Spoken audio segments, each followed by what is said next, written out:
gaya elektrostatik kita bisa lihat pada persamaan saat ini formula bentuk skalarnya adalah seperti ini.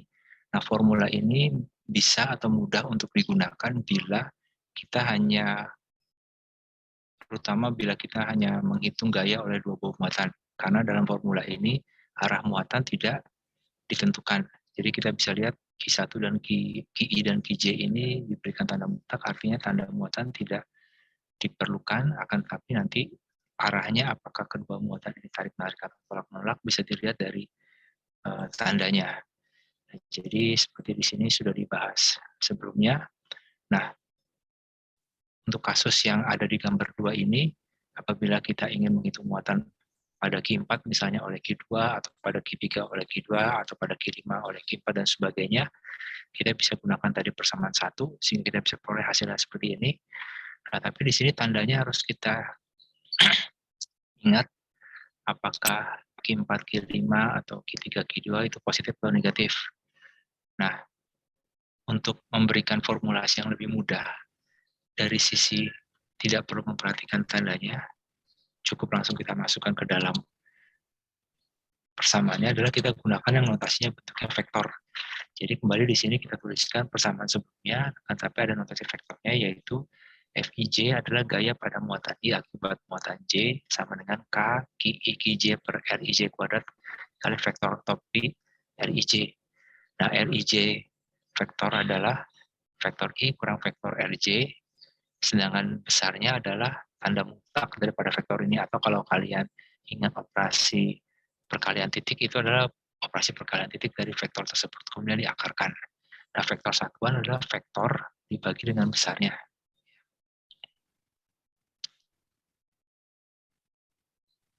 Nah, contohnya sekarang di sini digambarkan muatannya warnanya ungu ya, artinya kita tidak memberikan tanda terlebih dahulu apakah dia positif atau negatif.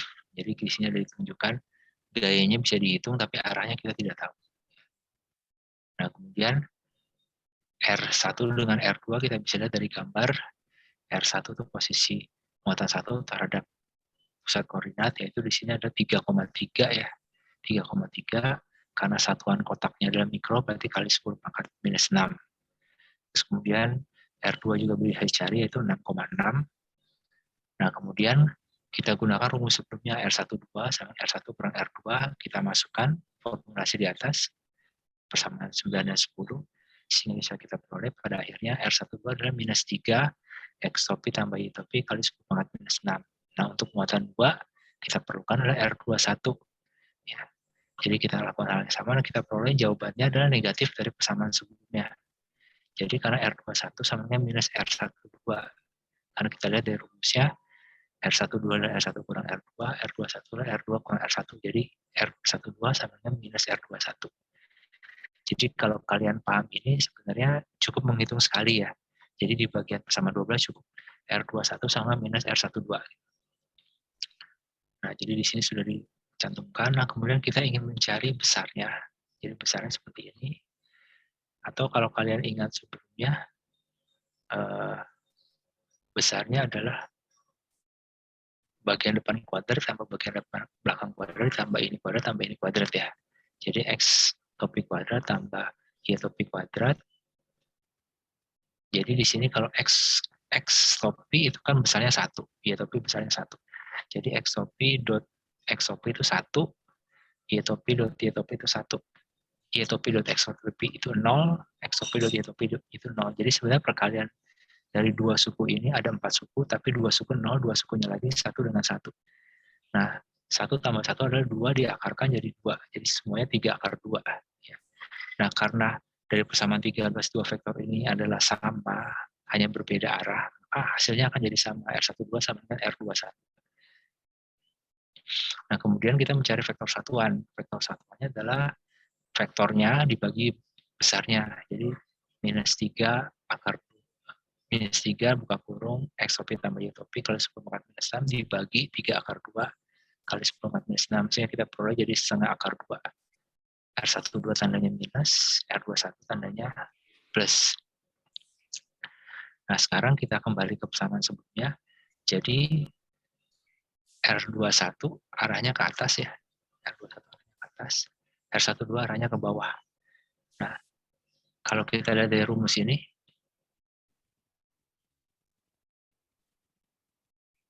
jadi rumus ini mengatakan bahwa ini semuanya besaran, dikalikan arah. Jadi ini besar dikalikan arah. Jadi arah ini akan menentukan. Nah, di sini kita sudah lihat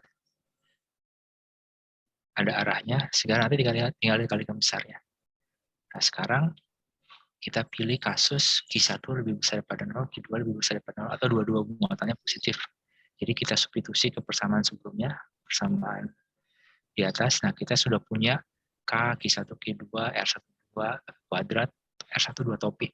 Ya, kita masukkan sehingga kita peroleh nilainya seperti ini. Nah, bagian depan adalah besar, ya. Bagian belakang adalah arah. Jadi ini sudah merupakan vektor satuan yang di belakang ini. Karena kalau kita hitung besarnya yang dalam tanda kurung siku ini nilainya akan 1. Nah, R21 juga sama kita hitung, nanti kita peroleh. Nah, kita lihat bahwa arahnya dia berbeda tanda ya. Jadi kalau R12 arahnya negatif, R21 arahnya positif. Di mana besarnya masing-masing sama, vektor satuannya nilainya 1. Jadi di sini tuliskan lagi, persamaan 19 dan 20 tuliskan dalam bentuk ada besar, ada arah. Sehingga memudahkan kita untuk memilah informasi mengenai kedua gaya itu bila diperlukan.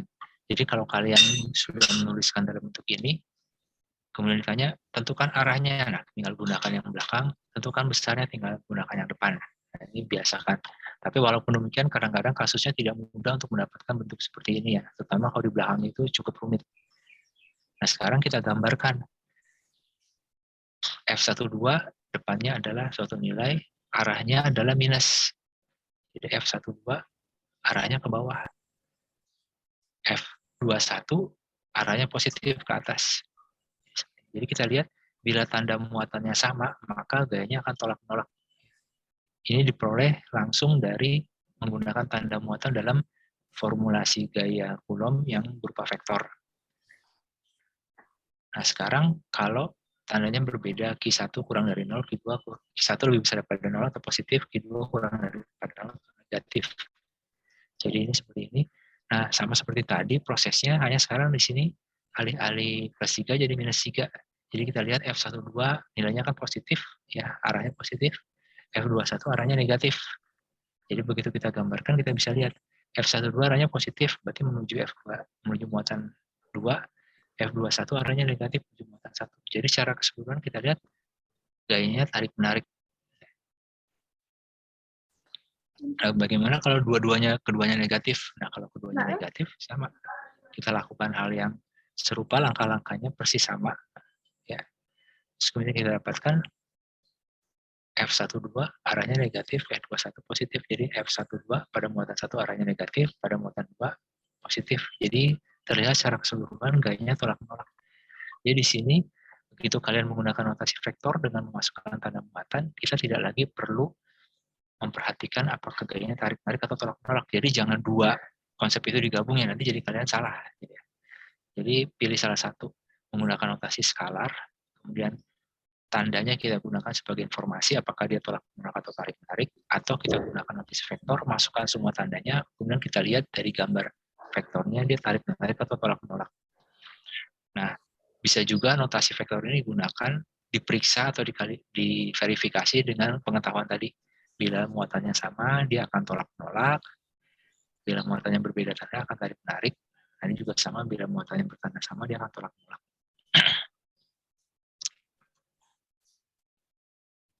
Nah, jadi ini adalah bentuk dasarnya. Ya.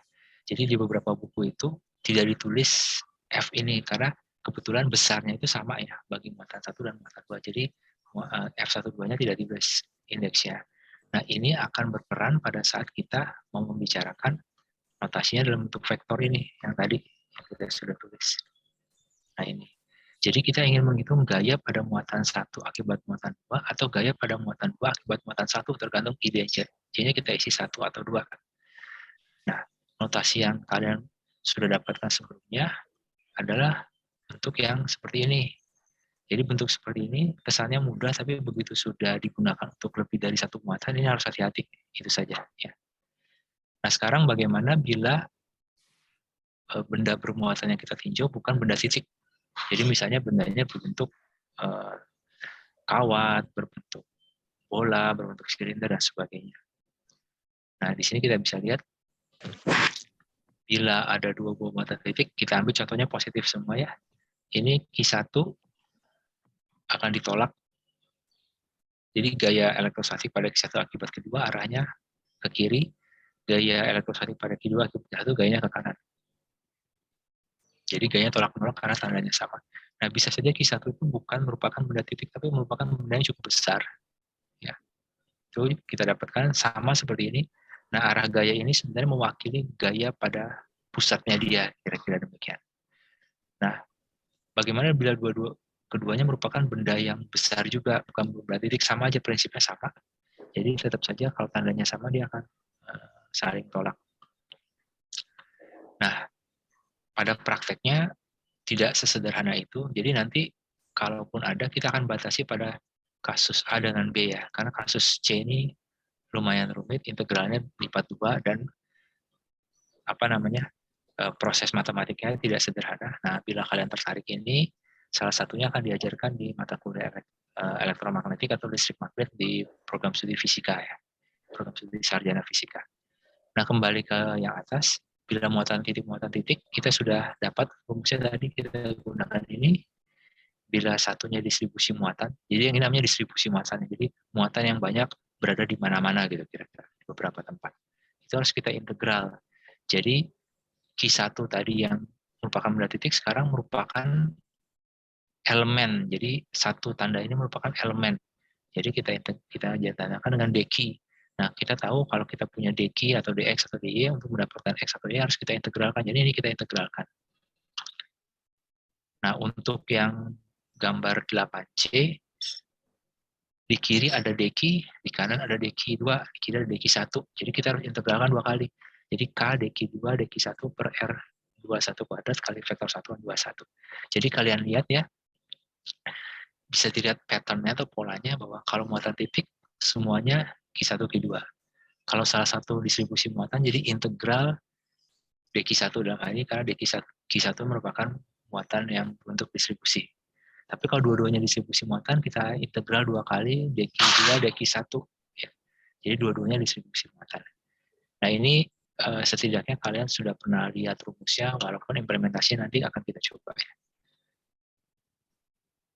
Nah, jadi kemudian di sini waktu saya melakukan survei, istilah di beberapa resource yang ada di internet, terlihat bahwa ada yang mengatakan gaya elektrostatik, ada yang mengatakan gaya listrik, dan sebagainya, ada yang mengatakan gaya Coulomb, dan itu tidak terlalu jelas. Tapi artinya kalian tahu dari 3 istilah itu bila dikatakan itu merujuk kepada hukum yang sama ya, yang tadi K Q1 Q2 per R kuadrat. Oke, baik, sampai di sini dulu untuk pembahasan mengenai elektrostatik. Apakah ada pertanyaan? Bila kalian ada pertanyaan, kalian bisa post di sini ya, di bagian bawah ini kalian bisa masukkan pertanyaan, nanti saya akan coba lihat dan coba jawab terkait dengan materi ini. Tapi kalau terkait dengan kalian bisa chat di MS Team atau di Edunext. Oke, terima kasih. Nah, sekarang kita masuk ke materi berikutnya, yaitu muatan listrik. Maaf, kita masuk ke materi berikutnya, yaitu medan listrik.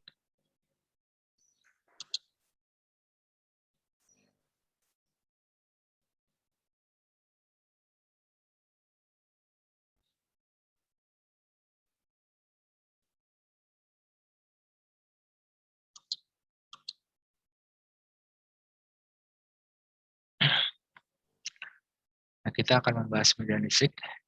Jadi medan listrik itu bisa dikatakan sebagai pengaruh atau sesuatu yang dikeluarkan oleh muatan listrik terhadap lingkungan di sekelilingnya. Nah, definisinya dari sisi besaran fisiknya adalah gaya listrik persatuan muatan. Jadi kalau kita punya gaya listrik atau gaya Coulomb pada suatu muatan, akibat muatan lain, nah kita ingin tahu medan listrik oleh muatan lain itu. Nah, jadi gaya pada muatan kita ini yang disebut muatan uji, kita bagi dengan muatan uji itu akan menghasilkan medan listrik oleh muatan yang lain ya, atau kita sebut sebagai muatan sumber. Nah, jadi sebagai contoh ilustrasinya seperti ini, saya kecilkan sedikit.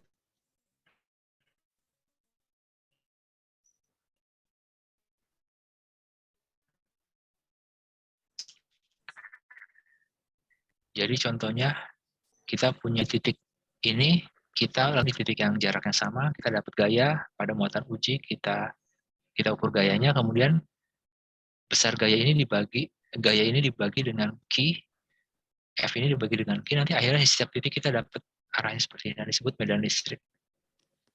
Nah, panah-panah ini disebut garis-garis medan listrik. Nah, hal yang sama juga untuk muatan, misalnya kita punya muatan yang nggak jelas, kita nggak tahu tandanya, kita letakkan muatan uji di sini, kita dapat gayanya menuju dia.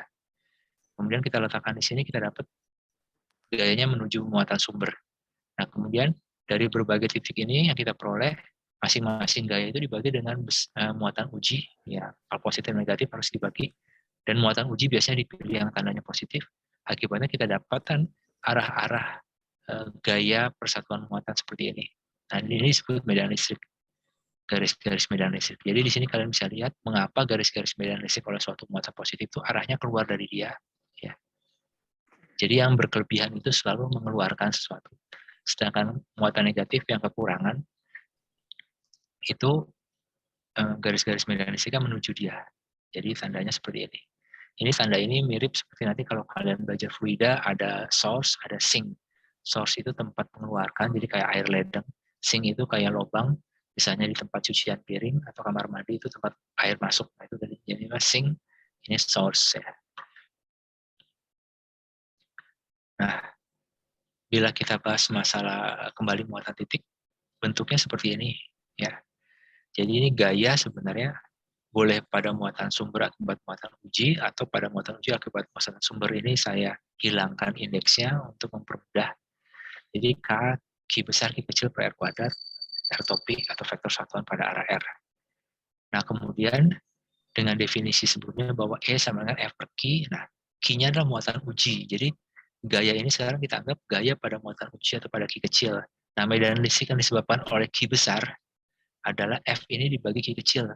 Jadi kita peroleh E sama dengan kaki per R kuadrat R topik. Nah, ini kali yang rumusan yang sudah kalian dapatkan waktu pendidikan sebelumnya. Nah, rumusan ini secara tidak langsung sebenarnya mengisyaratkan bahwa muatan sumber Q besar itu terletak di pusat koordinat. Jadi hati-hati, ini ada asumsinya. Nah, kemudian sekarang bagaimana bila tidak kita nyatakan dengan muatan Q besar, tapi kita nyatakan dengan Q kecil. Jadi artinya bisa terdapat banyak muatan. Nah, sekarang kalau muatannya terletak di pusat koordinat, maka dinyatakan sama seperti ini, vektor EI sama dengan K QI per R kuadrat kali R topik. Nah, ini sama asumsinya muatan Q kecil I terletak di pusat koordinat. Nah, sekarang bagaimana kalau dia terletak tidak di pusat koordinat, tapi pada koordinat RI. Jadi muatan QI terletak pada posisi RI. Kita ingin tahu medan listrik pada posisi R. Jadi ada dua posisi ya. Posisi muatannya itu RI, posisi tempat kita ingin meninjau itu R. Nah, rumusnya berubah menjadi K QI dibagi R kurang RI, harganya dimutlakan, itu pangkat 3 dikali R kurang RI. Nah, ilustrasinya seperti ini. Ini kalau muatan yang ingin kita tinjau medan listriknya atau Q kecil itu terletak di pusat koordinat. Jadi rumusnya seperti ini. Dan kita tahu kenapa ini bisa berubah seperti ini, karena vektor dibagi besarnya, jadi kita ambil R-nya 1 di sini ya. Jadi vektor dibagi besarnya jadi R topik ya. Makanya di bawahnya jadi R kuadrat. Jadi mungkin lebih umum bentuknya yang seperti ini, dibagi R pangkat 3. Nah, bila muatannya tidak terletak di pusat koordinat, jadi kita lihat di sini muatannya sama-sama di sini ya. Tapi pusat koordinatnya kita geser ke bawah. Jadi kita bisa lihat bahwa posisi muatan QI adalah RI, posisi tempat kita ingin meninjaunya yang tadinya di sini, sekarang posisinya adalah R. Nah, yang penting sebenarnya adalah posisi tempat ini kita tinjau terhadap posisi muatan. Jadi yang penting adalah R kurang RI. Nah, diperoleh rumusan seperti ini. Jadi kalau kalian lihat kembali di sini, ini adalah kondisi di mana QI terletak di pusat koordinat. Nah, pusat koordinat nilai X, Y, Z-nya adalah 0.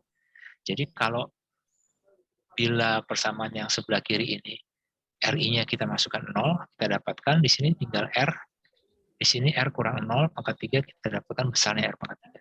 Jadi ini adalah rumusan yang lebih umum yang bisa kalian gunakan bila muatannya banyak yang kalian hijau dan masing-masing muatan itu tidak terletak di pusat koordinat. Jadi kalau muatannya lebih dari satu, hanya satu yang boleh terletak di pusat koordinat.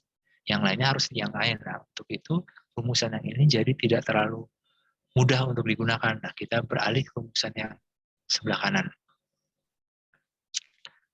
Nah, misalnya ini ada contoh, ini sebenarnya hanya soal yang agak mengada-ngada, jadi kalian bisa pilih, kalian mau bahas misalnya di titik 1 akibat Q1, di titik 1 akibat Q4, di titik 2 akibat Q6, dan sebagainya. Nah, sekarang di sini akan kita bahas muatan 1 dan muatan 2. Jadi muatan 1 ini posisinya adalah R1, jadi R1 menuju sini ya. Muatan 1 adalah Q1, posisinya muatan RQ1. Posisi titik 1, titik amatnya kita tunjukkan dengan R1. Nah, posisi muatan 2 adalah RQ2 ke sini, posisi muatan 2 adalah R2. Ya. Jadi kita bisa lihat, jadi kita bisa tuliskan RQ1, ya, ini adalah 1, 2. Jadi 2 XOP tambah 1, 2, 3, 4, 5, 6, tambah 6 Y-topi. Ya.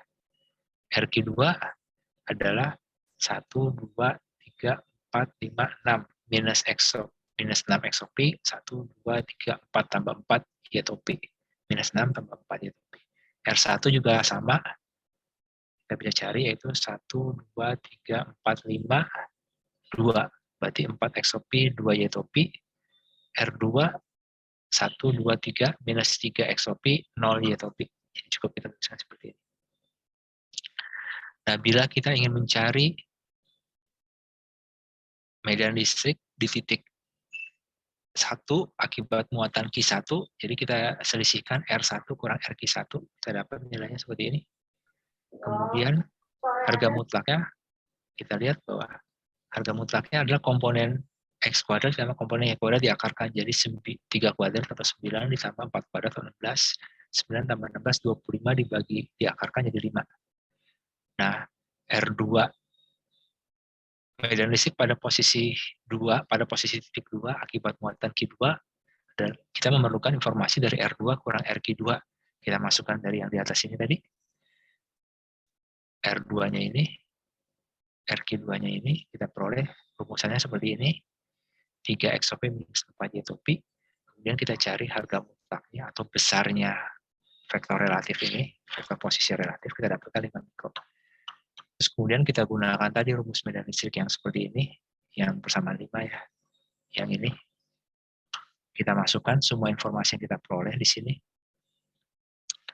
Ada RQ1, RQ2, R1, R2, ada Q2, ada Q1. Kita masukkan, nah kita bisa peroleh medan listrik pada posisi 1, pada titik 1, akibat muatan 1, dibacanya demikian, adalah ini. Nah, kemudian medan listrik pada posisi 2, pada posisi titik 2, akibat muatan Q2, adalah ini. Jadi kalian bisa lihat bahwa besarnya sama. Ya. Nah, kemudian bisa kita tuliskan lagi dalam bentuk yang sudah disampaikan di atas, dalam bentuk medan listrik adalah besarnya dikalikan arahnya, vektor satuannya, dikalikan satuannya. Satuannya lagi Giga-Newton per Coulomb. Nah, ini kenapa EQ1 R1 atau posisi medan listrik pada posisi titik 1 akibat Q1 sama dengan medan listrik pada posisi 2 akibat Q2. Jadi kalau kita lihat di sini ya, jadi kita lihat jarak ini sebenarnya sama, jarak ke sini nih. Jarak ini sama, dan arahnya juga sama. Jadi maka di sini yang penting sebenarnya adalah jarak relatif dari titik amat terhadap muatan sumber. Jadi jarak titik muatan sumber. Jadi kita lihat, walaupun koordinat titik 1, muatan 1, titik 2, Q2 itu berbeda, tapi kalau jarak relatifnya sama, dan besar muatannya sama, tandanya juga sama, maka kita bisa lihat medan listriknya sama. Pada titik 1 akibat muatan Q1, pada titik 2 akibat muatan Q2. Jadi ini hanya untuk menunjukkan bahwa kalian bisa punya intuisi untuk memeriksa dengan cepat sebenarnya di sini besarnya bagaimana sih? Nanti kalau disuruh menghitung di sini, kalian nggak perlu hitung. Tinggal gunakan rumusan yang ada di sini. Jadi kalian bisa mengeneralisasi sejauh tandanya sama, besarnya sama, dan jaraknya ini sama. Jadi X-nya sama, Y-nya sama, posisi relatifnya. Nah, sekarang bagaimana kalau muatannya banyak atau point charges? Jadi di sini adalah bagaimana bila di titik 3 ini kita ingin menghitung medan listrik akibat Q5, Q6, Q8, dan Q7 misalnya. Prinsipnya sama, kita hitung medan listrik di sini akibat Q5, dapat rumusannya dalam bentuk vektor. Kita hitung medan listrik di sini akibat Q6, dapat rumusannya dalam bentuk vektor. Kita hitung medan listrik di titik Q3 akibat Q8, kemudian kita hitung medan listrik di titik 3 akibat Q7. Nah, keempat medan listrik itu kemudian kita jumlahkan secara vektor, karena medan listrik adalah rumusan vektor. Jadi kenapa rumusannya bentuknya seperti ini? Jadi medan listrik di titik R sama dengan jumlah dari medan listrik di titik R akibat muatan 1, 2, 3, 4, dan seterusnya. Nah, jadi contohnya di sini, kita kembali ke gambar 3 tadi, pada titik 3, atau titik minus 4 mikrometer, minus 4 mikrometer, ingin dicari medan listrik akibat Q5 dan Q7. Ya. Jadi di titik 3, kita mau cari medan listrik akibat Q5 dan Q7. Nah, sekarang sebelum kita menghitung, Q5 ini muatannya positif, berarti medan listrik akibatnya di titik 3 adalah ke sini ya, keluar yang menjauh. Q1 negatif, Q7 negatif, akibatnya medan listriknya akan menuju dia. Nah, kita bisa lihat bahwa gambarnya satu medan listrik akan ke sana, satu akan ke sana. Karena posisinya sama, jarak relatifnya, apabila besar Q5 dengan Q7 sama, maka resultanya akan menuju bawah. Ya. Jadi kita lihat apakah benar resultanya menuju bawah. Jadi kita hitung karena kita ingin tahu pada posisi 3 akibat muatan Q5, kita hitung R3 kurang RQ5, kita dapatkan seperti ini. Kemudian kita juga ingin tahu pada posisi 3 akibat muatan Q7, kita perlu selisihkan posisi relatif R3 kurang RQ7, kita dapatkan rumusan vektornya seperti ini dan besarnya seperti ini. Kemudian kita masukkan lagi ke persamaan 5 tadi, kemudian kaki per R kurang RQ pangkat 3 dikali R kurang RQ, kita masukkan nilai-nilai di atas ya, dan nilainya pada contohnya itu. Ya. Nah, sehingga kita bisa peroleh R pada posisi R3, medan listrik akibat Q5 yang positif, itu arahnya X-nya positif ya, X-nya positif, Y-nya negatif, berarti arahnya ke sana ya. Jadi Q5 itu arahnya ke barat, ke timur laut ya, serong kanan bawah, sedangkan Q7 ini arahnya minus X, minus Y ya. Jadi ke serong kiri bawah atau ke arah barat laut. Jadi kita bisa lihat sama seperti yang sudah kita nyatakan, oleh Q5 dia ke arah sana, oleh Q7 dia ke arah sana. Karena besarnya nilai muatannya sama, kemudian jarak relatif ini sama, maka nilainya akan sama. Jadi kita bisa lihat nilainya ini sama, besarnya sama, arahnya berbeda. Nah, kemudian kita jumlahkan secara vektor. Jadi medan listrik pada posisi titik 3 atau R3 akibat muatan Q5 dengan Q7 adalah jumlah vektor dari dua medan listrik ini. Kita jumlahkan bersama 20 dan bersama 21. Kita jumlahkan. Nah, kita lihat bahwa ada komponen yang sama pada arah X. Nah, komponen yang sama pada arah ini saling cancel ya. Minus setengah akar 2 XOP, ini plus setengah akar 2 XOP, ini minus setengah akar 2 XOP. Sedangkan pada arah Y-nya sama-sama negatif, sama-sama ke bawah. Jadi pada akhirnya kita bisa lihat, jadi kita peroleh 1125 minus akar 2Y. Nah, bila kita ingin tuliskan dalam bentuk besar, arah, dan satuan, ini dalam kurung ini nilainya tidak satu ya, magnitudenya atau nilai mutlaknya. Jadi kita keluarkan akar 2-nya, kita tuliskan minus 1Y. Jadi kita bisa lihat bahwa resultannya seperti yang kita prediksi, arahnya ke bawah, hanya ada komponen Y. Nah, ini ada beberapa exercise yang kalian bisa gunakan. Nah, jadi kalian bisa manfaatkan gambar 3. Ya walaupun ini mungkin agak nerd ya, kalian bisa bikin tebak-tebakan ya. Jadi hitung Q4 akibat Q2 ke teman kalian. Terus berapa teman kalian balas. Coba hitung Q4 akibat Q1 dan sebagainya. Jadi cukup banyak ya. Jadi kalian bisa hitung. Bisa saling membantu, saling belajar ya. Untuk memahami konsep medan listrik akibat muatan titik. Oke, baik.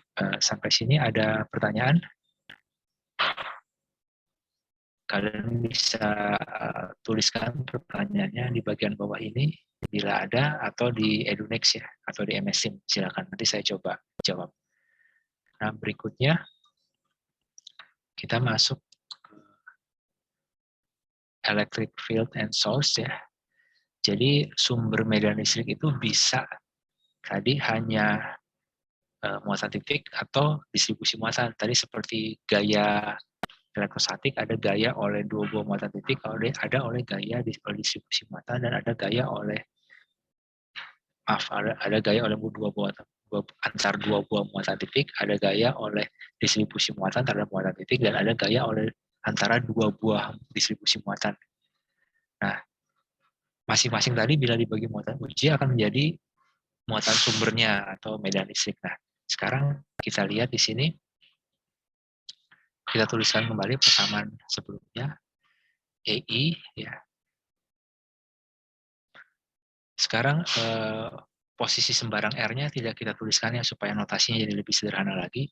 Jadi di sini sebenarnya EI ini adalah medan listrik akibat muatan I pada posisi sembarang R, di mana muatan I terletak pada posisi RI. Nah, itu. Jadi lebih eksplisit lagi, lebih implisit. Kalau sebelumnya eksplisit ketahuan, sekarang lebih implisit. Jadi kalian harus mulai bisa membaca yang tersirat. Jadi EI sama dengan K KI dibagi R kurang RI pangkat 3 dikali R kurang RI. Jadi di sini RI ini adalah posisi muatan KI. R adalah posisi sembarang, di mana medan listriknya hendak ditinjau. Nah, bila terdapat banyak muatan, kita mulai masuk. Bila terdapat banyak muatan, maka medan listrik pada posisi sembarang R adalah medan listrik pada posisi sembarang R akibat kontribusi masing-masing muatan KI. Jadi kalau muatannya ada 10, ya kalian jumlahkan ada 10 suku. Tapi kalau muatannya ada 100, ya ada 100. Nah, di sini ada syarat bahwa pengamatan tidak boleh dilakukan pada salah satu muatan atau pada saat R sama dengan RI. Kalau terjadi, kalian bisa lihat di bagian bawahnya, bila R sama dengan salah satu dari RI, maka nilainya akan menjadi 0. Seperti 0 menjadi tak hingga, jadi kita tidak akan menghitung hal yang seperti itu. Nah, kemudian, bila kumpulan titiknya terlalu banyak dan mepet-mepet, deket-deket gitu, misalnya membentuk garis, atau membentuk lingkaran, atau membentuk bola, dan sebagainya, kita bisa beralih dari bentuk penjumlahan ini ke bentuk integral. Jadi kita lihat, kalian lihat bentuknya, awalnya dari ini, kita jumlahkan. Nah, sekarang kalau muatannya kecil, dekat-dekat, dan saling terhubung misalnya, ini kita ganti jadi KI, jadi DKI. Kita ganti jadi DKI, jadi DKI, sigmanya jadi integral. Jadi kalian lihat bentuknya sama ya. Jadi di sini, jadi kalian integralkan. Nah, ini RQ-nya saya ganti, bukan lagi RI, kan di sini sudah tidak ada I ya, karena kalian integralkan adalah DX, DY, DZ, tidak ada DXI gitu ya. Nah, ini RQ ini untuk membedakan antara posisi yang ingin kita tinjau dengan posisi elemen muatan. Jadi sekarang RQ ini adalah posisi elemen muatan DQ, ya. Di mana muatan total yang ingin kita tinjau adalah integral dari DQ. Jadi kita bisa lihat bahwa kalau DQ saja diintegralkan, ini akan jadi Q, muatan total. Tapi kalau KDQ per R kurang RQ pangkat 3 dikalikan R kurang RQ adalah medan listriknya. Jadi misalnya seperti ini. Pada saat kita bahas nomor 1, ya, ini cukup kita gunakan persamaan yang ini, persamaan 1. Pada saat kita bahas nomor 2 dan nomor 3 sebenarnya, kita gunakan sigma. Kita jumlahkan ya. Kita gunakan somasi dari 1 sampai N. Ada N buah muatan. Di sini ada 6, di sini ada cukup banyak. Nah, bila kemudian di sini jumlahnya seakan banyak sehingga jadi kontinu, kita gunakan integral. Nah, secara umum D key itu adalah row DV. Jadi elemen muatan key titik yang ini nih, itu adalah row rapat muatan persatuan volume kali DV. Nanti kita akan lihat bisa DV-nya berubah jadi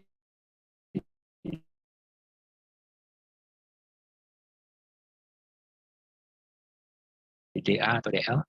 Yang paling utama ini atau distribusi muatan ini bisa jadi ini jadi kelihatan seperti satu titik lagi.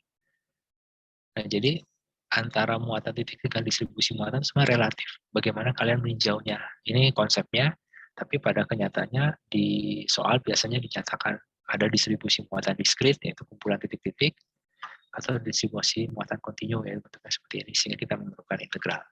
Tapi ini kira-kira konsep yang perlu kalian pahami, sehingga nanti kalian sebenarnya antara dua konsep itu, ada muatan titik, kumpulan muatan titik atau distribusi diskrit muatan titik dan distribusi kontinu muatan itu sebenarnya tidak ada yang berbeda gitu, sama saja gitu. Jadi ini ada penjelasan yang barusan saya sampaikan. Ya baik, bila kalian ada komentar atau pertanyaan silakan di post di sini terkait dengan ini, atau bila secara umum mengenai kuliah bisa dilakukan di MS Team atau di Edunix. Terima kasih untuk mendengarkan paparan bagian ini. Nah, sekarang kita kembali.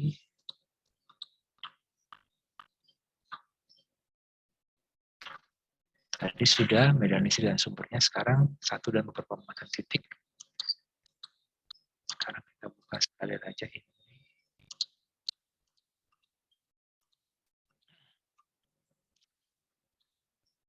Sekarang kita bahas medan listrik oleh satu atau banyak muatan. Nah, ini supaya kalian hafal, saya sampaikan berulang-ulang. Jadi medan listrik pada posisi sembarang akibat muatan QI yang terletak pada posisi RI adalah K QI dibagi R kurang RI pangkat 3 dikali R kurang RI. Ya. Dengan K adalah konstanta elektrostatik atau konstanta Coulomb.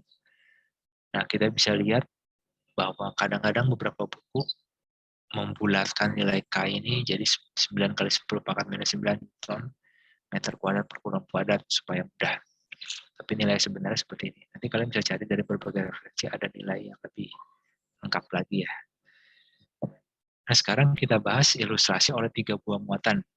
Jadi ini ilustrasinya dibuat dengan simulasi menggunakan PHET. Kalian bisa lihat di referensi 3, kalian bisa praktek sendiri ya, bisa kalian coba. Jadi sekarang ada 4 buah muatan positif terletak di sudut-sudut suatu bujur sangkar. Jadi pertama digambarkan di ujung kiri atas, medan listriknya seperti ini. Kemudian di ujung kanan atas, medan listriknya seperti ini arahnya. Kita lihat bahwa medan listriknya lebih besar karena jaraknya dengan sumber lebih dekat ya. Ini adalah diagonal suatu bujur sangkar, ini adalah sisi bujur sangkar. Jadi jaraknya ini adalah kalau sisi bujur sangkarnya A ini adalah A akar 2, sini adalah A. Jadi ini adalah 1 per A akar 2 kuadrat, ini adalah 1 per A kuadrat. Jadi ini lebih besar karena penyebutnya lebih kecil. Nah kemudian bila ada satu di diagonal ruang, ada satu di salah satu titik sudut, maka resultannya seperti ini. Begitu kita bahas 3, kita bisa lihat nilainya seperti ini. Jadi ini makin besar karena ada komponen-komponen penjumlahan dari muatan yang pertama, kedua, dan ketiga misalnya. Nah, bagaimana bila konfigurasinya semua diganti negatif? Kalau semua diganti negatif, prinsipnya sama. Jadi pada saat ada satu muatan, tandanya besarnya cukup kecil menuju muatannya. Pada saat di atasnya dia atau di kanannya dia lebih besar karena jaraknya lebih pendek dibandingkan ini. Kemudian setelah ada 2 bentuknya seperti ini, setelah ada 3 bentuknya seperti ini. Jadi kalian lihat persis bentuknya mirip ya. Ini menjauhi, ini menuju. Jadi kalau kita bahas 3 muatan saja sebenarnya variasinya cukup banyak, semuanya muatan negatif, semuanya muatan positif, atau kita gabung-gabung misalnya. Nah ini 3 muatan lagi, tapi ada yang berbeda tanda. Jadi pertama kita bahas titik amatnya di sini. Ini muatan sumbernya ada 1. Kita lihat dia menuju muatan sumber. Kemudian bila kita kasih muatan sumber di sini, maka dia akan menjauhi muatan sumber karena ini adalah muatan positif. Nah, kemudian bila kita gabungkan yang ini dengan yang ini, kita peroleh ini. Jadi resultan dari ini dengan ini kita peroleh ini. Ya. Terus bila ada 3, kita bisa peroleh ini titiknya 0. Jadi konfigurasi 3 muatan seperti ini bisa menghasilkan medan listrik di sini nilainya 0. Karena yang negatif ini akan menuju sana, resultan dari positif negatif akan menuju sana, jumlahnya bisa 0. Nah, sekarang kita perhitungannya. Jadi tadi ilustrasi secara kualitatif supaya kalian mendapatkan sense-nya. Sekarang kita lakukan perhitungan secara kuantitatif. Ya. Jadi pada saat muatan Q1 ada di sini, medannya ke bawah. Pada saat Q1 ada Q3 di sini, medannya ke kanan. Pada saat ada Q2 di sini, di sepanjang diagonal, medannya ke bawah ya. Kita bisa lihat. Nah, di sini kita bisa nyatakan jurusan karir dengan titik A, B, C, D, kemudian koordinat XY-nya ada. Kita bisa lihat peruntukannya dia bisa digunakan titik A misalnya untuk Q1, titik C untuk Q3, titik B ini kadang tidak digunakan, kadang digunakan untuk Q2. Jadi Q2 karena bisa bebas bergerak pada arah diagonal, dia bisa pada titik B atau pada sembarang titik antara D dengan B. Ya. Nah, kemudian muatannya, koordinatnya Q1 L, ya, karena Q1 terletak di sini. Ini karena sumbu koordinatnya kita pilih XY, berarti panjang dari sini ke sini L, seperti ini. Tingginya juga L, jadi ini L, Nah, untuk Q3 ini koordinatnya adalah, koordinat Y-nya adalah 0, koordinat X-nya adalah 0. Ya. Jadi 0,0. Q3 itu 0,0. Nah, Q2 terletak sepanjang diagonal, jadi kalian lihat di sini, panjang diagonal ini adalah L akar 2, sedangkan jarak dari sini adalah H. Jadi kita bisa lihat posisi ini adalah untuk X adalah L akar 2 kurang H, ya. Maaf.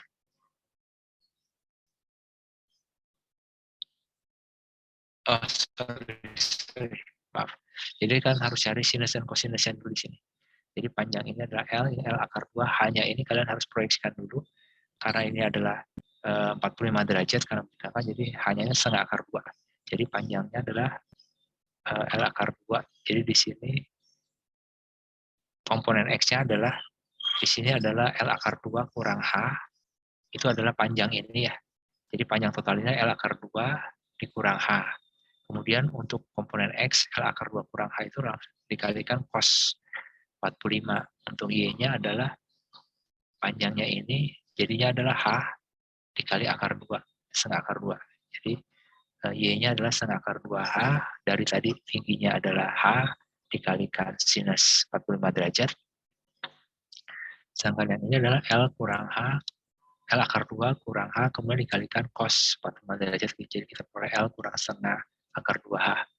Nah, kemudian dari informasi posisi Q1, Q2, Q3, kita bisa masukkan posisi di sini, misalnya kita bahas untuk R1, kita bisa peroleh bentuknya seperti ini. Jadi kalian tinggal substitusi ke persamaan sebelumnya itu. E1, E sama dengan kaki R kurang RI, K3 kurang R kurang RI. Jadi kalian masukkan saja informasi ini, saya kita dapat seperti ini, oleh Q3 kita bisa peroleh seperti ini, ya. Dan oleh Q2 agak sedikit rumit karena dia di sepanjang diagonal, tapi kita bisa peroleh seperti ini. Nah, pada saat kita ingin mencari medan listrik oleh Q1 dan Q2, kita jumlahkan E1 tambah E2. Pada saat Q2 dengan Q3, kita jumlahkan E2 dengan E3. Pada saat akibat Q1 dengan Q3, kita jumlahkan 1 dengan 3. Dan apabila kita ingin menghitung medan listrik pada suatu titik akibat ketiga muatan, yang kita jumlahkan semua. Jadi prinsipnya cukup sederhana. Begitu kalian sudah hitung, ada komponen arah X, komponen arah Y, tinggal kalian jumlahkan. Di sini kebetulan untuk E1, E2, ini ada Y, ada X dan Y. Untuk E2 dan E3 ada komponen arah X dan komponen arah Y. Tapi untuk E1 dan E3 ini hanya ada X dan Y, ini kebetulan jadi lebih mudah jumlahnya. Nah, begitu di 3 buah kita bisa peroleh seperti ini. Nah, di sini ada kasus di mana muatannya 0. Nah, bila medan listrik di sini bukan muatan medan listriknya di sini 0. Nah, bila medan listriknya 0, berarti besarnya medan listrik juga 0. Artinya, komponen pada arah X dan komponen pada arah Y juga 0. Jadi kita bisa lihat di sini, akibat 3 muatan, jadi komponen pada arah ini harus 0, komponen pada arah ini harus 0. Ya. Jadi di sini kita bisa lihat bahwa Q2 itu harus negatif, supaya negatif tambah sesuatu sama dengan 0, nanti tinggal hanya diatur-atur.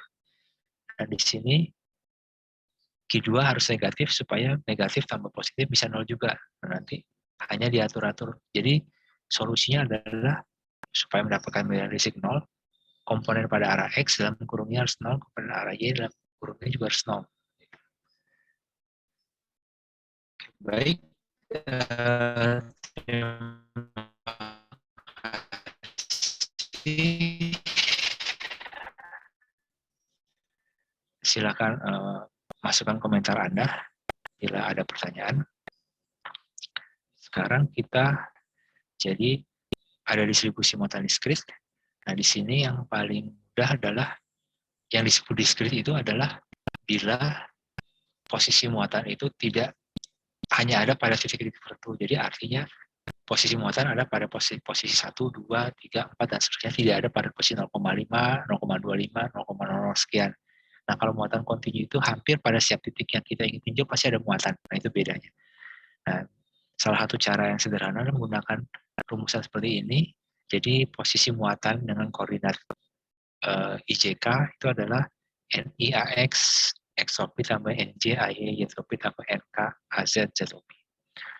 Nah, AX AY AZ bilangan real, tetapi NI NJ NK itu bilangan bulat.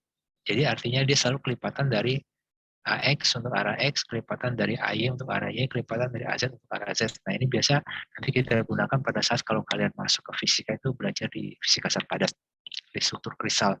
Di kimia juga ada mengenai struktur kristal. Nah, susunan dari distribusi muatan di sini itu bisa berupa satu dimensi, misalnya. Jadi bisa ada muatan negatif semua, biasanya ion ini. Ada muatan positif semua atau selang-seling antara positif negatif. Atau dalam 2 dimensi kita bisa bentuk seperti ini atau seperti ini. Atau misalnya dalam 3 dimensi seperti ini. Nah, ini nanti misalnya kita ingin menghitung medan listrik di titik ujung ini akibat semua muatan. Nah, caranya sama, tadi tinggal dihitung medan listrik akibat masing-masing muatan, kemudian dijumlahkan. Baik, ini mengenai secara umum distribusi muatan diskrit. Sekarang kita masuk apabila distribusi muatannya berbentuk satu dimensi. Ya. Jadi di sini kita membahas dulu. Jadi di sini ada distribusi muatan listrik satu dimensi, bentuknya merupakan garis lurus ya. Kemudian di sini kita batasi hanya ada 2 jenis muatan, jadi antara 2 titik berurutan ini bisa positif negatif atau positif positif semua atau negatif negatif, dan jarak antar muatan ini kita suatu nilai atau B dari muatan paling kanan. Jadi pada saat mendefinisikan kalian harus menetapkan dulu batasannya, karena kalau kita buat secara lebih terlalu umum itu sudah, misalnya jarak antar muatan boleh bebas dan sebagainya, itu perumusannya itu jadi lebih sulit. Nah, kemudian kita bahas ada yang namanya monodisperse system, jadi hanya ada satu jenis muatan. Biasanya monodisperse itu dipakai di powder atau campuran butiran untuk yang ukurannya sama. Nah, saya pinjam istilahnya kalau jenis muatannya sama dan besar muatannya sama. Jadi contohnya muatan positif semua, bentuknya seperti ini. Di sini kita bisa lihat posisi muatan ke I. Jadi kita gunakan X sama dengan 0 ini ya. X sama dengan 0 ini berarti koordinat titik P adalah BX topi. Koordinat muatannya adalah mulai dari 0, minus A, minus 2A, minus 3A, minus 4A kali X topi. Jadi R1 adalah 1 kurang 1 kali A 0, jadi 0 X of P. R2 adalah minus A, jadi kalian lihat di sini, jadi titik 0 di sini jaraknya A, jadi minus A, jadi R2 sama dengan 1 kurang 2, jadi min 1 minus A kali X of P. R3, 1, 2, 3.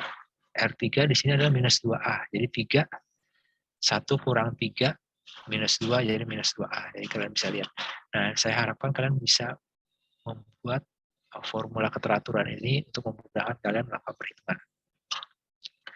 Nah, bila semuanya negatif sama, rumusannya sama, antara persamaan 1 dengan persamaan 2, karena memang sistemnya sama, hanya tandanya yang berbeda. Nah, yang lebih menarik, kalau bidisperse. Jadi di sini, dua muatan ini bukan berbeda ukuran, tapi berbeda tanda. Ya.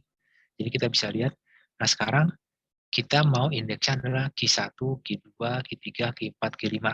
Nah, jadi I-nya mulai dari 1 sampai setengah N, karena di sini yang kita pakai indeksnya adalah 2I. Ya. Jadi, untuk muatan positif, kita berikan indeksnya Q2I min 1. Jadi kalau mulai 1, 2, 3 sampai setengah N, kalau mulai 1 berarti I-nya 1, jadi 2 kali 1, 2 kurang 1, jadi Q1. Pada saat yang ini, begitu kita masukkan I-nya 1, dia jadi R2, ya, jadi Q2. Pada saat I-nya kita masukkan 2, di sini jadi Q2 kali 2 kurang 1, jadi Q3.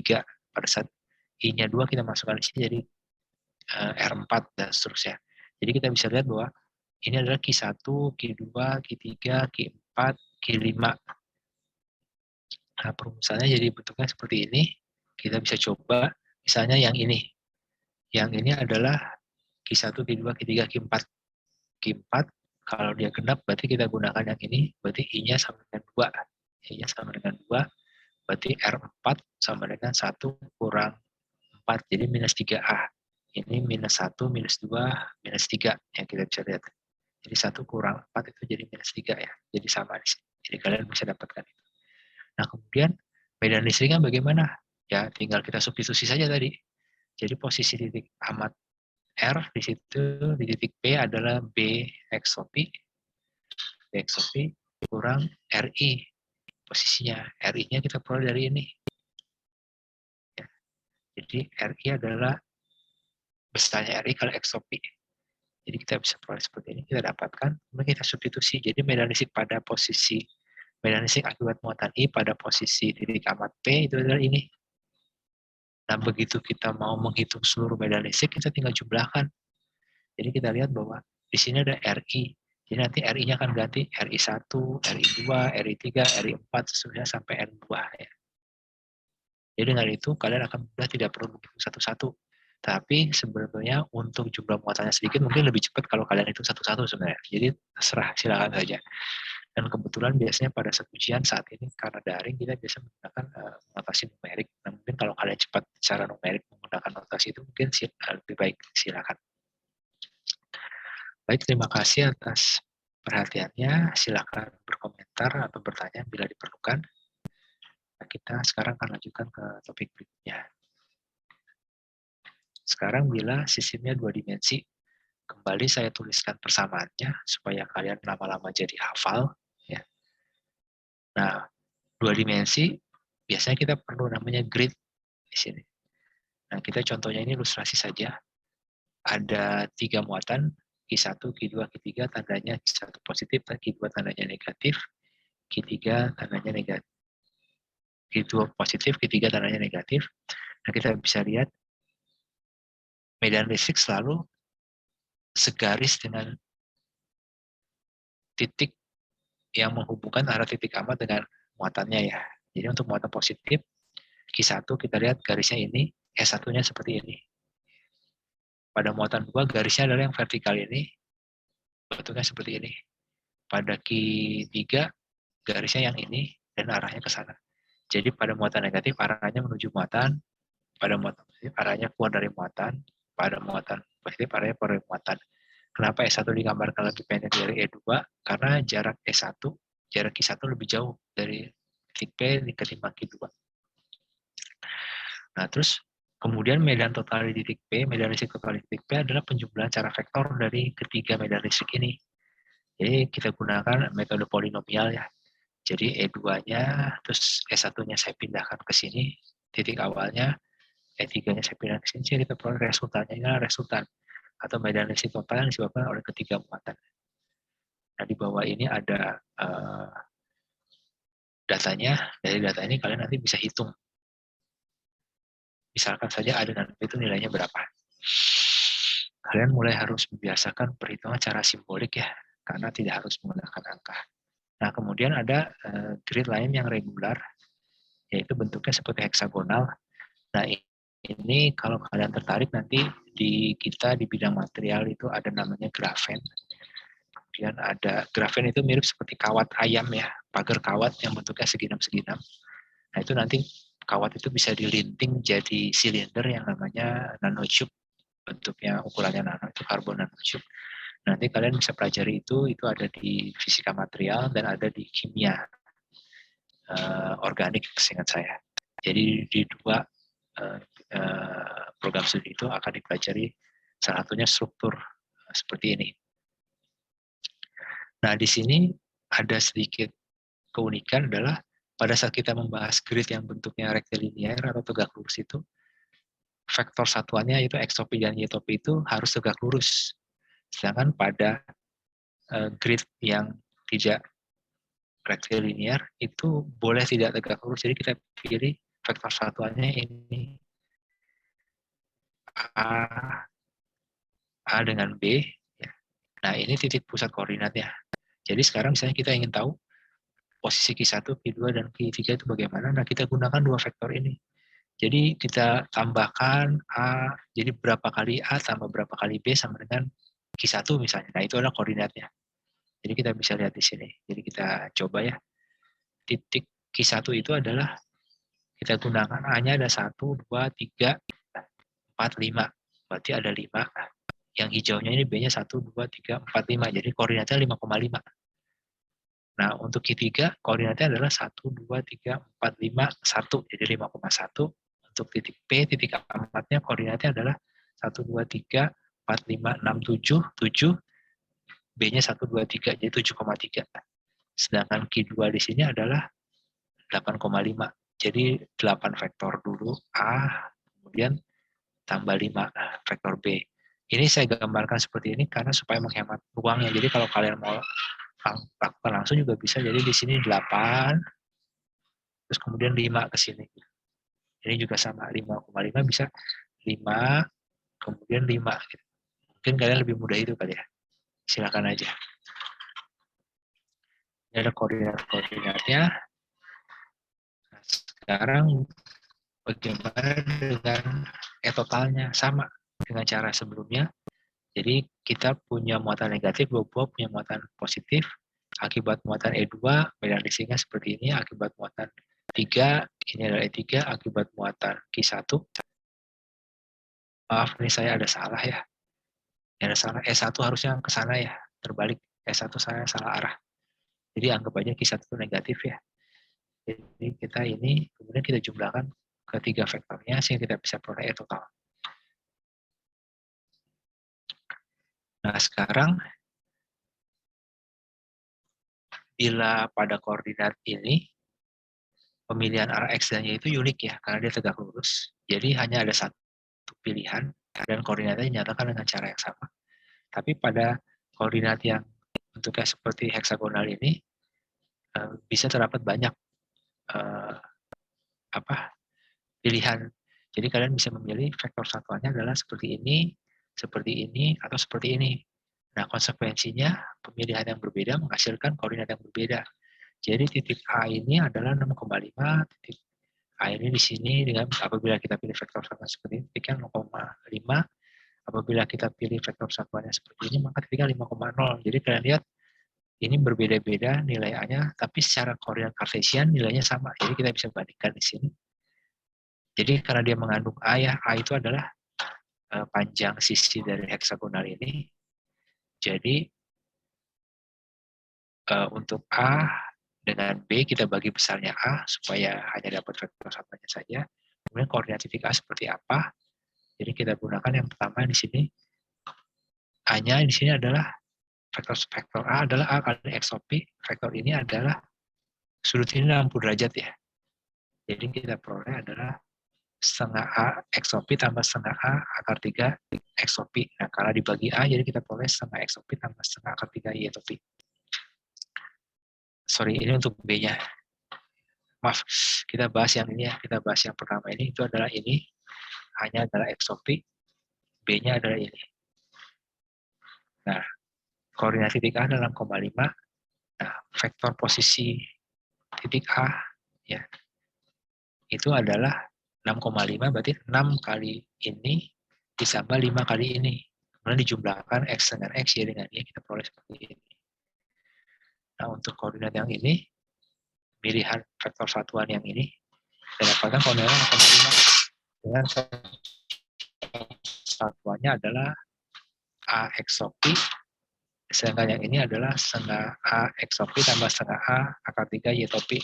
Kemudian dua-duanya kita bagi ya, sehingga kita peroleh vektor satuannya seperti ini. Karena koordinatnya 0,5 berarti 0 kali X tambah 5 kali ini, kita peroleh ini. Hal yang sama juga dengan cara yang seperti ini. Jadi vektor A dan vektor B-nya adalah seperti ini, setelah dibagi besarnya A, karena koordinatnya 5,0 berarti 5 kali ini ditambah 0 kali ini. Nah, kita lihat koordinat kartesiannya sama semua ya. Jadi artinya representasinya beda, tapi sebenarnya arti koordinat kartesiannya sama. Jadi kalian bebas menggunakan yang mana saja. Ini hanya tambahan pengetahuan ya, karena ini belum dibahas di TPB karena koordinatnya cukup rumit, tapi paling nggak biar kalian cukup antusias bahwa di program studi tertentu akan dipelajari hal-hal seperti ini. Oke, baik, terima kasih untuk perhatiannya. Silakan mengajukan pertanyaan bila diperlukan di kolom ini. Berikutnya adalah kita bahas mengenai distribusi muatan diskrit bila berbentuk 3 dimensi. Jadi contoh yang paling sederhana dari distribusi muatan dalam 3 dimensi adalah ada suatu kotak, biasanya kubus, tapi di sini saya gunakan kotak yang panjang sisinya adalah C, lebarnya A, dan tingginya B. Kenapa saya nyatakan dengan ABC? Agar formulasinya umum. Kalau kalian memilih langsung kubus, nanti jadinya kesannya informasi dari panjang, lebar, dan tinggi jadi hilang. Nah, sekarang kita punya titik amat, titik P, sumber muatannya ada di Q1, Q2, Q3. Nah, mengapa dipilih 3 ini? Untuk menunjukkan bahwa medan E1 akibat Q1 itu jaraknya adalah A. Medan E2, medan listrik E2 atau akibat Q2 pada titik P itu jaraknya adalah 2 dimensi. Jaraknya posisinya merupakan vektor 2 dimensi. Yang hanya vektor 1 dimensi. Sedangkan muatan 3 ini akan memberikan medan listrik E3 di titik P posisi relatifnya 3 dimensi ya. Jadi dengan itu kalian akan mendapatkan skill atau pengalaman menghitung medan listrik bila posisi relatif muatannya terhadap titik amat adalah hanya merupakan vektor 1 dimensi, bila merupakan vektor 2 dimensi, bila merupakan vektor 3 dimensi. Jadi sekaligus dapat 3 skill dari satu contoh. Nah, kembali dituliskan rumusnya seperti ini. Semoga sekarang sudah hafal ya, karena terus-menerus melihat rumus ini. Nah, sekarang kita bahas oleh muatan Q1 dulu. Jadi kembali tadi ingat, ini pusat koordinat, posisi tempat yang kita mengamati medan listrik adalah R. Posisi muatan sumbernya adalah RI. Di sini adalah muatan 1 berarti R1. Nah, yang penting adalah posisi titik amat relatif terhadap muatan sumbernya. Itu yang penting sebenarnya. Tapi kita perlu definisikan dulu R, kemudian R1, dan R kurang R1. Nah, kalian yang sudah sering melakukan penyimpulan vektor, kita bisa lihat untuk menghafalkan ini, salah satunya adalah R1 ditambah R kurang R1, ya sama dengan R, gitu, kira-kira seperti itu. Jadi untuk mudahnya. Jadi untuk mencapai P, kita bisa langsung dari sini ke sini, atau juga bisa lewat dari sini ke sini. Nah, itu salah satu cara untuk menghafalkan notasinya. Dulu saya juga sering tertukar, sisi ini nih apakah R kurang R1 atau R1 kurang R. Nah, saya gunakan itu. Jadi kita dapat S1 di sini. Nah, kalian formulasinya, kuantitatifnya bisa kalian lihat di sebelah kiri, kita skip saja dulu. Nah, sekarang muatan 2 bagaimana? Posisi muatannya adalah R2. Posisi titik amat adalah R. Posisi relatif titik amat terhadap muatan adalah R kurang R2. Nah, ini yang penting karena menunjukkan arah medan listrik. Ini 3 muatan ini kita gunakan positif supaya konsisten dulu, arahnya menjauhi. Nah, ini notasinya dapat hasilnya cukup rumit. Nah, kemudian E3, posisi muatannya di sini, yaitu B, Y, ya. Posisi titik amatnya sama, tidak berubah di sini, atau R. Nah, yang penting adalah posisi titik amat terhadap muatan sumber, atau R kurang R3. Jadi kita perlu R kurang R3, kemudian kita cari mutlaknya, kita substitusi ke persamaannya, sehingga kita peroleh rumusan seperti ini. Nah, R totalnya gimana? Ini saya salin ya, E3, E2, S1 di sini, saya salin ke dalam sini, jadi S1, E2, E3, nah ini adalah E total. E totalnya. Nah, kita bisa gunakan masukkan nilai-nilai dari persamaan 3, 5, dan 7, sehingga kita peroleh seperti ini. Terus kita kumpulkan komponen pada arah X-nya, komponen pada arah Y-nya, dan komponen pada arah Z. Nah, di sini sebelumnya saya sudah katakan tidak mudah untuk membuat vektornya dalam bentuk besar dan arah vektor satuan X, Y, Z. Nah, di sini salah satu contoh yang sudah tidak memungkinkan.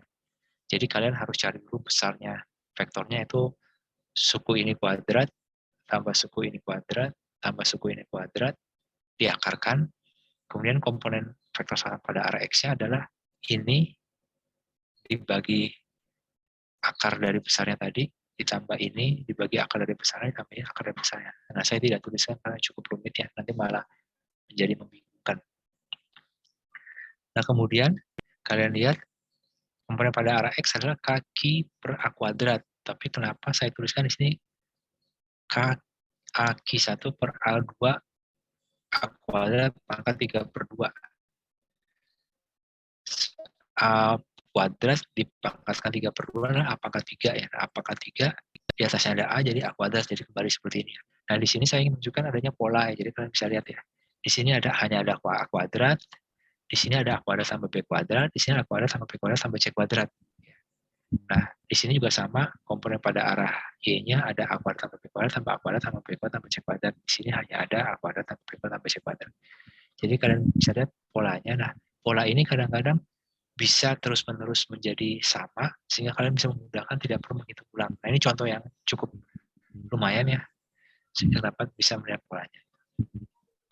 Oke, baik, terima kasih untuk topik ini. Silakan ajukan pertanyaan bila ada. Terima kasih. Distribusi muatan. Jadi kita mungkin ingat bahwa muatan itu sebenarnya terkuantisasi, artinya tidak kontinu ya, walaupun besarnya itu cukup kecil ya, yaitu muatan elektron 1,602 kali 10⁻⁻⁹ ya. Bila kalian bicara masalah benda-benda yang ukurannya besar sampai yang milimeter, itu 10⁻⁹ bisa dianggap kontinu gitu. Tambah 1-2 buah itu tidak pengaruh. Tapi bila kalian sudah bicara masalah quantum well, sumbu kuantum, atau quantum dot, quantum wire, nah itu berpengaruh jadinya. Nah, ada namanya rapat muatan. Ini sebenarnya konsepnya analogi dengan yang kalian pernah pelajari di semester 1 kemarin, yaitu rapat massa. Jadi ada rapat massa persatuan panjang, rapat massa persatuan luas, rapat massa persatuan volume. Nah, yang terakhir ini rapat massa persatuan volume itu kita gunakan lambangnya rho yang sama dengan M per V, biasa kalian hafal dari pendidikan sebelumnya.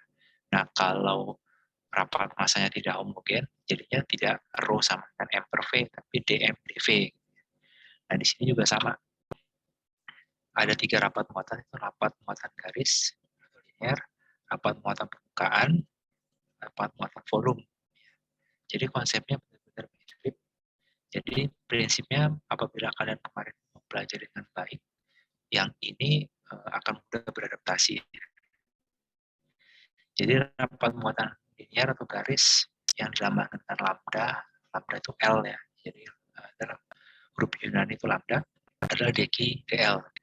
Nah dl-nya sendiri bebas, bisa dx dz atau dr bila dia sejajar sumbu x, y atau berarah radial bila kita gunakan koordinat polar. Tapi bila kita membahas masalah cincin itu bisa r dz, maaf. Nah, di sini misalnya ada suatu muatan bentuknya seperti ini, bagian kecil dari muatan disebut dq. dq itu adalah lambda dl yang kita dapatkan dari persamaan satu. Nah, untuk mendapatkan muatan total, kita perlu integral, jadi integral dari dq. Bagaimana bentuk lambdanya dan dl-nya, sekarang tidak perlu dipikirkan dulu, tapi integral dari dq adalah q.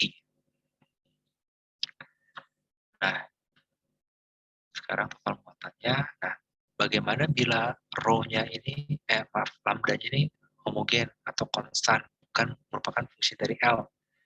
Kalau lambda yang punya fungsi dari L bernilai konstan, kita ingat bahwa integral dari suatu konstanta kali elemen integrasi itu bisa dikeluarkan dari integralnya. Jadi kita dapatkan lambda dl atau kita dapatkan lambda kali L atau lambda sama dengan Q per L.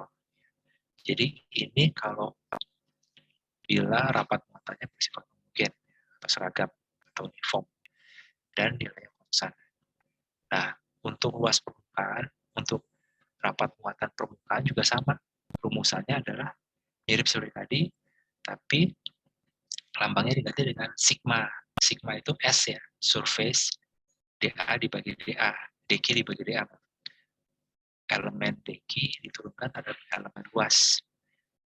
Jadi kalau tadi lambda itu dari length, panjang, dQ dL, sigma itu dari dQ dA, itu luas permukaan atau surface ya, elemen surface. Nah, dA-nya sendiri bergantung.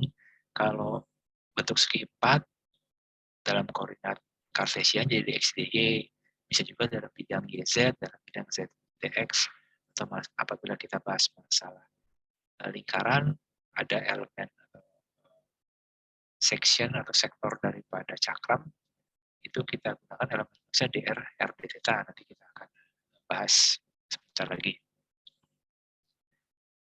Nah, inilah ilustrasinya, kita punya suatu permukaan yang tidak beraturan, ada elemen luasnya dA, dan di sini ada elemen muatan dq. Maka dq adalah sigma dA. Muatan totalnya kita perlu dengan mengintegralkan dari dq. Jadi bergantung apakah sigmanya konstan atau tidak. Bila konstan bisa keluar dari integral. Bila tidak konstan harus diintegralkan. Misalnya di sini yang tidak konstan sigmanya fungsi dari x dan y misalnya. Di mana dA-nya adalah dx dy. Nah, bila konstan sama, kita bisa dapatkan sigma sama dengan q per A. Kita bisa memulai ini. Nah, untuk volume charge density juga sama. Rho sama dengan dq dv, dengan dv-nya bisa dx, y, dz, dan sebagainya, bergantung sistem koordinat yang kita gunakan. Bisa koordinat silinder, bisa koordinat bola. Dan dari ilustrasinya, kita punya segitiga, prisma segitiga, elemen volume dq, dq-nya rho dv, kita integralkan q, integral dari dq, kita dapatkan muatan total dari sistem ini. Sama bila rho-nya konstan, seragam, itu maka kita peroleh rho sama dengan Q per V. Hanya ada beberapa exercise, ini bila rapat muatannya tidak seragam ya. Jadi lambdanya fungsi dari X, seperti ini. Jadi di tengah-tengah itu dia besar, rapat muatannya bila dia 0. Bisa coba. Oke, terima kasih. Silakan tuliskan komentar atau pertanyaan bila diperlukan. Sekarang kita lanjut ke rapat muatan garis, bagaimana medan fisik yang disebabkan rapat muatan garis. Lambang rapat muatan garis itu lambda, tadi sudah dinyatakan, tapi ada beberapa buku yang menggunakan mu. Jadi kalian jangan bingung ya pada saat melihat suatu rumus, baca dulu teks yang mendahulunya, nanti diceritakan sebenarnya apa. Jadi jangan hanya langsung lihat gambar, kemudian lihat rumusnya, kemudian dicatat gitu. Harus dibaca dulu. Nah, kembali ke medan magnetik, kembali ke medan listrik, rumus sebelumnya adalah E Q sama dengan K Q R kurang R. Q pangkat 3 R kurang RQ ya. Nah, begitu kita bahas distribusi muatan kontinu, Q-nya berubah jadi DQ, E-nya berubah jadi DE. Jadi kita rubah itu saja. Nah, kemudian untuk kasus rapat muatan linier, DQ-nya adalah lambda DL. Nah, secara umum lambda itu fungsi dari L. L bisa X, Y, Z atau yang lain. Nah, bila bermuatan seragam, X bukan fungsi dari L atau dia konstan.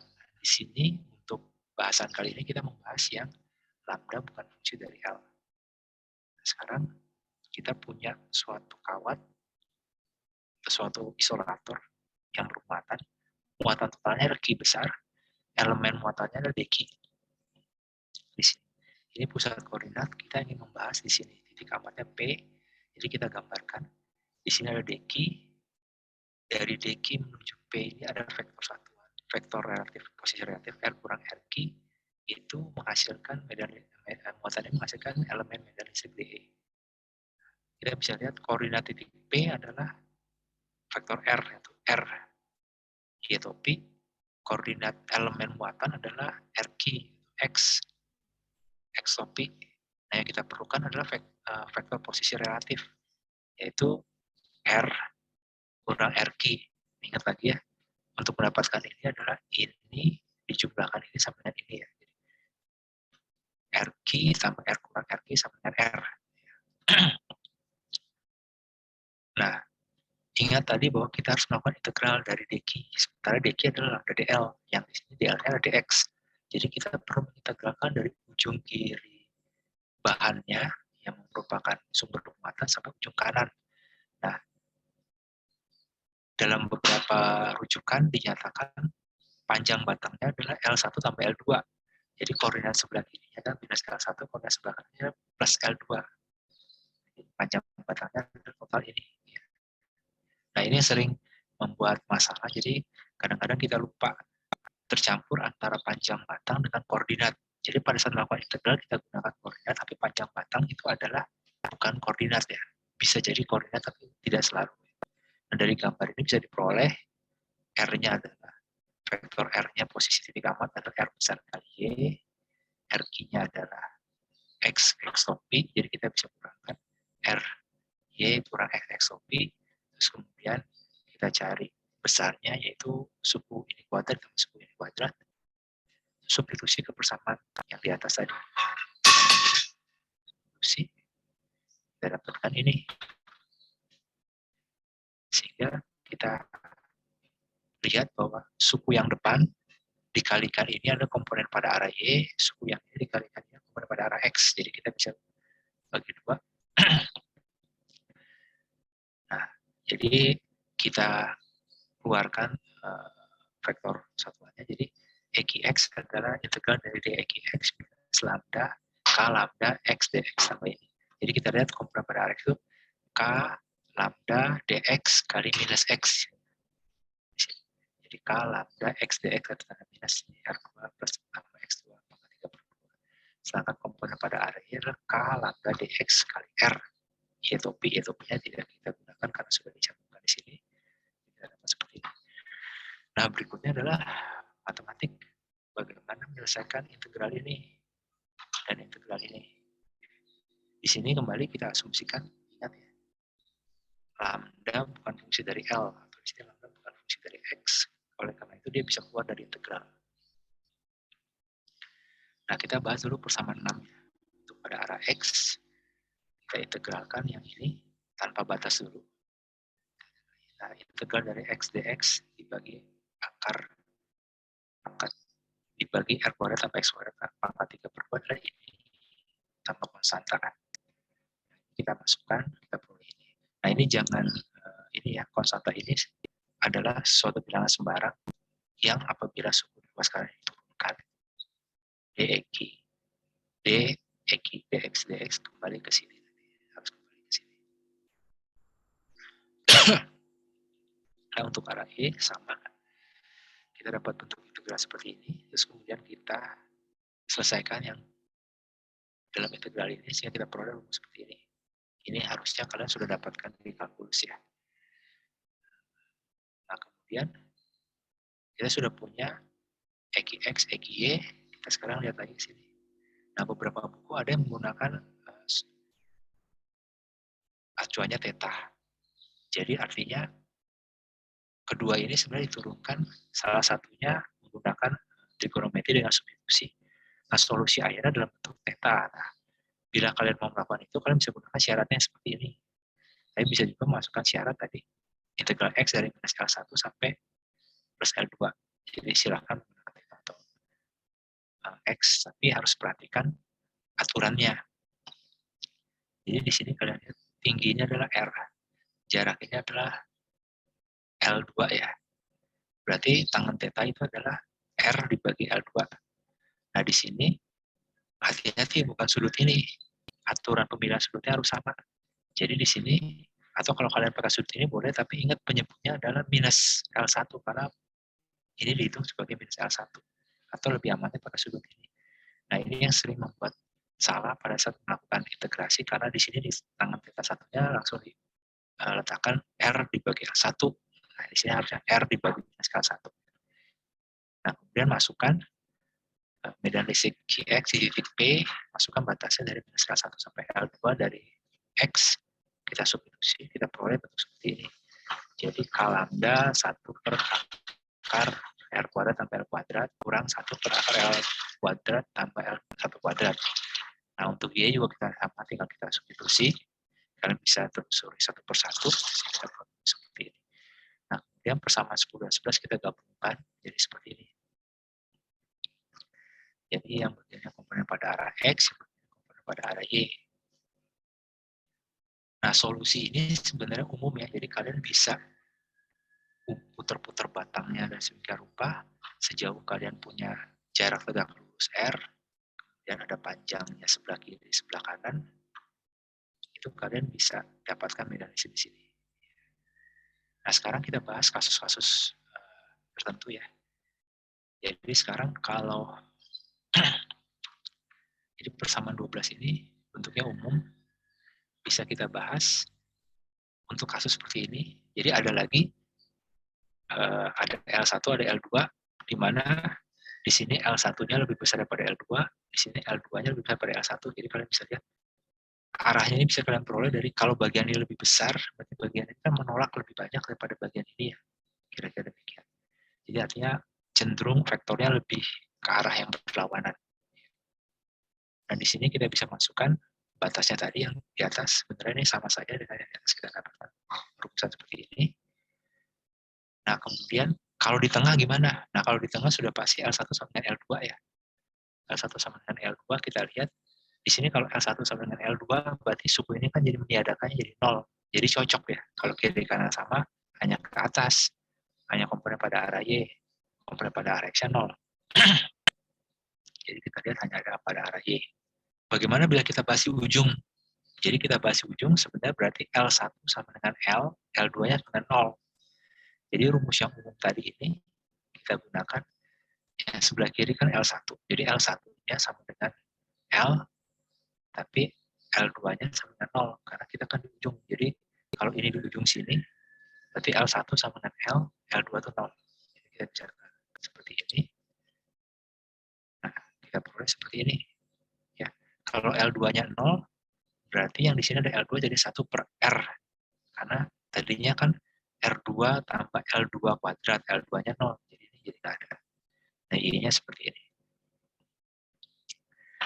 Jadi tinggal kalian substitusi ini. Nah, bila di ujung kiri, jadi bisa aja di ujung kiri, berarti L1-nya 0, L2-nya sama dengan L. Sama, kita dapatkan seperti ini. Jadi kita bisa lihat bahwa komponen pada arah Y-nya sama, komponen pada arah X-nya minus.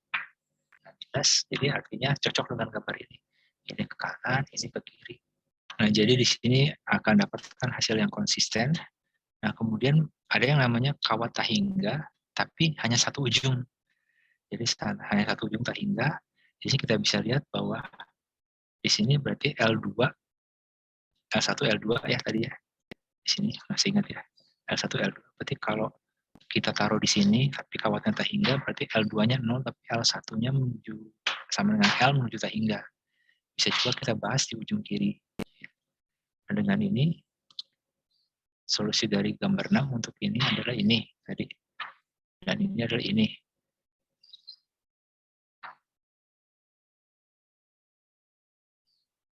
Maaf, salah. Jadi kita gunakan untuk yang pertama ini, L-nya sama dengan tak hingga, L1 sama dengan L sama dengan tak hingga, L2-nya sama dengan 0, yang ini terbalik, L1-nya sama dengan 0, L2-nya sama dengan L sama dengan tak hingga. Jadi kita peroleh bentuknya seperti ini. Nah, bagaimana ini bisa diperoleh? Kalian lihat di sini ya. Pada saat L menuju tak hingga, berarti kan 1 per tak hingga jadi 0.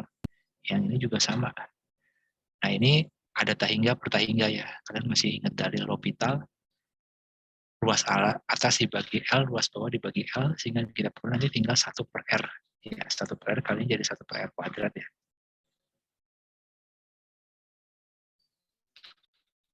Jadi kita bisa